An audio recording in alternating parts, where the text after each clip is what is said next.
of course want to thank Prime Minister Modi for being here and for co-hosting the summit, for all of you for participating. Bharat और France की अध्यक्षता में AI सम्मेलन का आगाज हो चुका है। फ्रांस में इस समय 90 देशों का प्रतिनिधित्व करने के लिए अलग अलग देशों से राष्ट्रीय अध्यक्ष और प्रतिनिधित्व वहां पहुंच चुके हैं। इसमें अमेरिका और चीन भी शामिल हैं।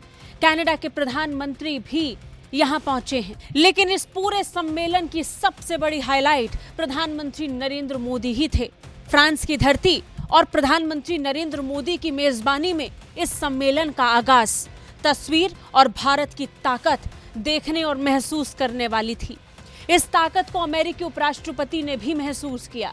यही कारण है जब प्रधानमंत्री नरेंद्र मोदी ने अपना संबोधन पूरा किया और फ्रांस के राष्ट्रपति इमैनुअल मैक्रोन ने उनके संबोधन के बाद प्रधानमंत्री नरेंद्र मोदी को गले लगाया, तो फिर जब मौका अमेरिकी उपराष्ट्रपति के संबोधन का आया तो उन्होंने अपने संबोधन की शुरुआत नरेंद्र मोदी को थैंक यू बोलकर की। अमेरिकी उपराष्ट्रपति जेडी वेंस ने अपने संबोधन की शुरुआत प्रधानमंत्री नरेंद्र मोदी को धन्यवाद कहकर की। बड़ी बात यह है कि जिस वक्त जेडी वेंस भारत को संबोधित कर प्रधानमंत्री नरेंद्र मोदी को धन्यवाद कह रहे थे, उस समय मंच पर उनकी तरफ 90 देशों के प्रतिनिधित्व देख रहे थे। मंच की दूसरी तरफ चीनी प्रतिनिधित्व और कनाडा के प्रधानमंत्री जस्टिन ट्रूडो भी बैठे थे। ऐसे दिग्गज नेताओं के सामने अमेरिका जैसे देश के उपराष्ट्रपति का प्रधानमंत्री नरेंद्र मोदी को उनकी सह मेजबानी के लिए धन्यवाद कहना वाकई ही भारत की ताकत को बता रहा है।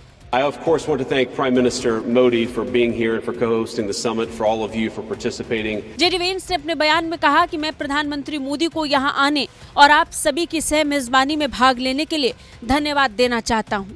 संबोधन का आगाज फ्रांस में हो रहा था, लेकिन स्पेशल थैंक यू प्रधानमंत्री नरेंद्र मोदी के लिए था। ये भारत की ताकत का सबसे बड़ा और सबसे बेहतरीन उदाहरण था। प्रधानमंत्री नरेंद्र मोदी ने भी अपने संबोधन में बताया कि आर्टिफिशियल इंटेलिजेंस के क्षेत्र में भारत फ्रांस के साथ मिलकर किस तरीके से आगे बढ़ने वाला है। साथ ही एआई के क्षेत्र में भारत क्या कदम उठा रहा है, ये भी पीएम मोदी ने बताया।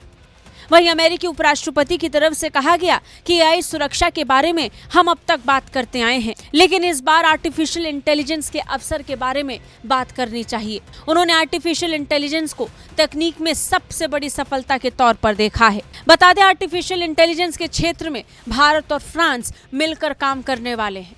इस सहयोग की तस्वीर आज पूरी दुनिया देख रही है, जब एआई एक्शन समिट का आगाज भारत और फ्रांस के प्रतिनिधित्व में फ्रांस में हुआ है। ब्यूरो रिपोर्ट, भारत तक।